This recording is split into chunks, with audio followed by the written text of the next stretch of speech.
শুধু কর্পোরেট ব্যবসায়ীদের সুযোগ সুবিধা নয়, প্রান্তিক ব্যবসায়ীদের বিষয়েও আসছে বাজেটে সরকারের ভাবনা থাকা উচিত বলে মত দিলেন ব্যবসায়ীরা। পুঁজিবাজার চাঙ্গা রাখতে শুধু তাত্ত্বিক কথা না বলে নীতিমালার আলোকে ব্যবস্থা নেওয়ার তাগিদ দিলেন কেউ কেউ। আর নারী উদ্যোক্তারা আরও বেশি বিনিয়োগ করার উপযুক্ত পরিবেশ চান। কেমন বাজেট চাই অনুষ্ঠানে বাজেটে অংশ নেওয়া ব্যবসায়ী ও বিভিন্ন অংশীজনদের বক্তব্যে এসব কথা উঠে আসে। আপেল শাহরিয়ারের আরও একটি রিপোর্ট। বিশাল একটা কর্মযজ্ঞ করেছেন। এনটিভি ও এফবিসিসিআইয়ের যৌথ আয়োজনে অনুষ্ঠিত কেমন বাজেট চাই অনুষ্ঠানে অংশ নেন ব্যবসায়ী সহ বিভিন্ন শ্রেণী পেশার প্রতিনিধিরা। আসছে বাজেটে তাদের চাহিদা ও ভাবনার বিভিন্ন প্রসঙ্গ উঠে আসে। দুর্নীতির লাগাম টেনে ধরার উপর জোর দেন। একই সঙ্গে ক্ষুদ্র এবং প্রান্তিক উদ্যোক্তাদের প্রণোদনা দেওয়ার বিষয়ে গুরুত্বারোপ করেন কেউ কেউ।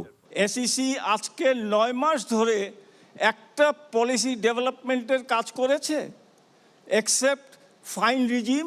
আমরা অ্যাকাউন্টেবিলিটি চাই, আমরা স্বচ্ছতা চাই। দুর্নীতিটা আমাদেরকে কন্ট্রোল করতে হবে, এদিকে সরকারকে খেয়াল করতে হবে।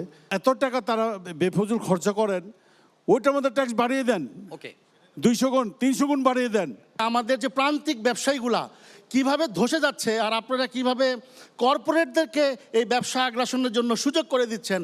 ব্যাংক তাদেরকে লোন দিবে, ব্যাংক ফ্যাসিলিটিস করবে, তারা টাকা চুরি করে এই দেশ থেকে ওই দেশে চলে যাবে। দেশের অর্থনীতিতে নারী উদ্যোক্তারা গুরুত্বপূর্ণ ভূমিকা রাখছে, তবে পণ্যের বাজারজাতকরণে চ্যালেঞ্জে পড়তে হয় বলে অভিযোগ তাদের। আমাদের এসএমই উদ্যোক্তাদের জন্য যাতে ইনসেনটিভটা, মানে আমরা যে ভ্যাট দিচ্ছি উল্টা 15%, যারা এক্সপোর্ট করছে তারা উল্টা 12% পাচ্ছে। আমাদের জন্য যাতে এই ভ্যাটের অংশটা 15% থেকে কমানো হয়, এবং যেহেতু এটা ইম্পোর্ট সাবস্টিটিউট ইন্ডাস্ট্রি, এই ইন্ডাস্ট্রির জন্য যেন আলাদাভাবে কিছু চিন্তা করা হয়। বাজেট নিয়ে এনটিভির জনপ্রিয় এই অনুষ্ঠানে ব্যবসায়ীরা জনবান্ধব বাজেটের প্রত্যাশা করেন। Apple Shahriar, NTV news, Dhaka.